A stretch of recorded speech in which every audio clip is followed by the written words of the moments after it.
I can't tell if the Scorpion's tail marks a new low in The Simpsons history, or if it is so over the top it is brilliant.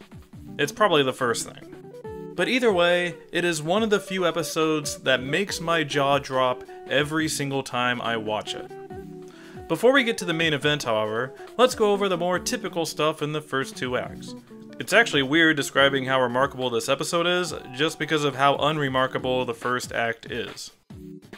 It starts out with one of our favorite setups by the writers, the Springfield Elementary field trip, this time going to the desert. It features mostly forgettable jokes. The most notable one is the kids discovering antiquated pornography, followed by Nelson masturbating behind a cactus. Yes, this is a thing that happened. No, I am not going to discuss in detail the implications of a Nelson masturbation joke. I prefer not to think about it. The good news about this opener is that it seamlessly transitions into the main plot. They introduce the scorpions and the wildflowers right here. They show off how the wildflowers make the scorpions docile. This setup isn't like the episode where they visited the ghost town, or that time the Bag Boys went on strike. You don't earn a gold star for immediately remembering where the episode went after the desert field trip. Actually, I would argue the pacing and the story flow is really good in the first half. It's particularly successful at getting more and more characters involved. It starts out as a Lisa story, as she experiments with those relaxing wildflowers, and it establishes just how darn grouchy Grandpa is all the time. Then they bring Homer into it, creating the Homer-Grandpa-Lisa core that drives the whole thing. It's an unusual character triangle for the series, but the dynamic works. Homer has a history of disliking being around his crotchety father, and Lisa's naturally sympathetic and serves as a voice of reason. They obviously crank up Grandpa's irritability to 11 right here. He is almost never this terrible. But it has always been a part of his characterization, so this extreme portrayal does have its merits. Now we do run into some likability and characterization concerns right here with Homer. Like he's literally drugging his father with mood-altering pills, without his knowledge. That's pretty dodgy behavior right there. I think they handle this pretty well, however, partially because they keep the tone light and the stakes relatively low, but also because Grandpa, when he finds out, reacts favorably. He is totally cool with his new agreeable outlook on life. The situation would be way worse if he never found out, if the story was just Homer and Lisa arguing while Homer continued to do it. Boo, I hate you, alternate version of this episode. But they arrange it so that Homer and Grandpa are on the same page, and they just disagree with Lisa. Then they do a good job getting Bart involved, when later on, he starts selling the drugs to others in Springfield. This is mostly a Lisa and Grandpa story, but a lot of characters get a chance to run with the ball. Everyone except for Marge, I guess. Bart adds a nice little complication to the story. Also, that suitcase joke is pretty cute. The pharmaceutical stuff fares considerably worse, basically a parade of jokes that don't quite land. This is an industry that is rife with things to satirize, so many seemingly opaque, nonsensical, and dangerous possibilities. But they instead go for strange observations about robotic sales reps and recruiting nerdy frat boys. Oh, and they go over potential side effects and do tired erection jokes. You gotta have tired erection jokes, that's like a rule. Since this is a modern Simpsons episode, there are a couple of jokes that they ruin by either pointing them out or running them into the ground. This door to the pharmaceutical company is a very funny, nonsensical sort of design, would be good as a background joke or establishing shot or something. It's considerably less funny watching Homer try to open it. I'm starting to suspect this Homer Simpson fellow might not be very bright. But hey, they get to point out the clever design to the audience, since I wouldn't understand why it's funny otherwise. Werner Herzog plays the pharmaceutical guy in a delightfully odd bit of casting. It gets some getting used to, hearing that deep Werner Herzog voice coming out of this guy. But I enjoy how raw it is, so uncartoony. He doesn't sound like the Land of Chocolate Germans, for example. Unfortunately, they don't really give this guy many great jokes, but his performance is at least fun.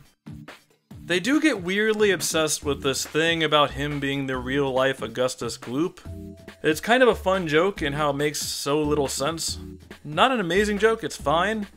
But then they decide to close the episode by returning to it again. Weird. I wonder why they like this joke so much.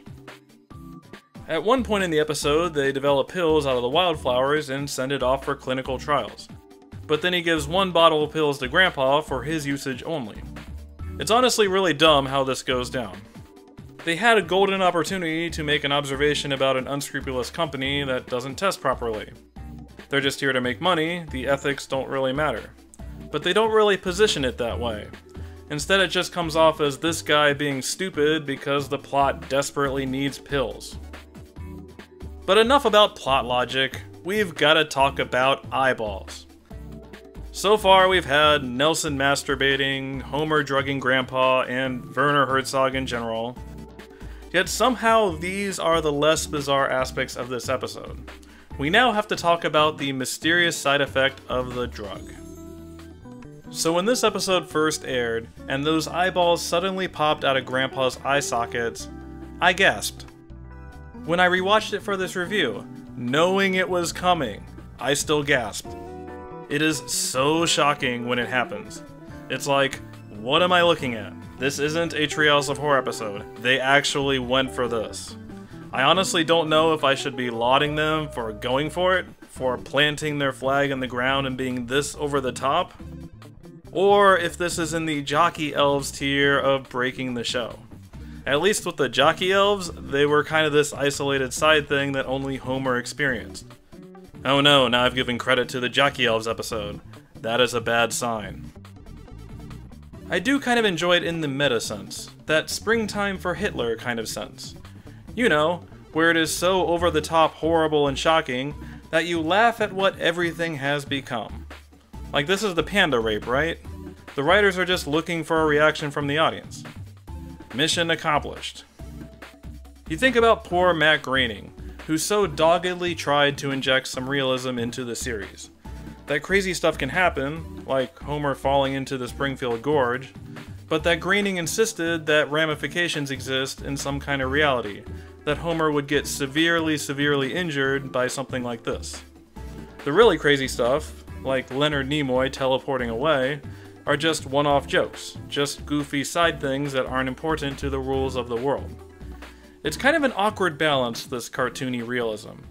How can someone argue that these eyeballs are too far when the show has always flirted with the Looney Tunes side of animation? I personally think that this decision reeks of boredom and desperation with the series. We're talking about a show that had been on the air for 22 seasons at this point. This is also a status quo show that changes at a glacial pace. What are we doing? The same kind of thing, season after season after season? I imagine if I were in that situation, I would want to start pushing the envelope too. Start pointing out the absurdity of the show's premise. That's how That 90s Show happens. With the eyeball thing, it doesn't feel like they're really challenging anything or making a point. It just feels like they didn't care. The show had always tried to create a world that somewhat resembled our own. That's why the satire had always been so good. But that stuff got in the way of a joke they wanted to do. So who really cares? The world can go. Just pop out them eyeballs. Unlike the Lady Gaga episode that just made me feel bored, at least this decision makes me feel something, even if I strongly disagree with it. So at the very least, I can appreciate its boldness. I think I'd prefer them making bold decisions that sometimes misfire than just sitting through paint-by-numbers blandness. Huh.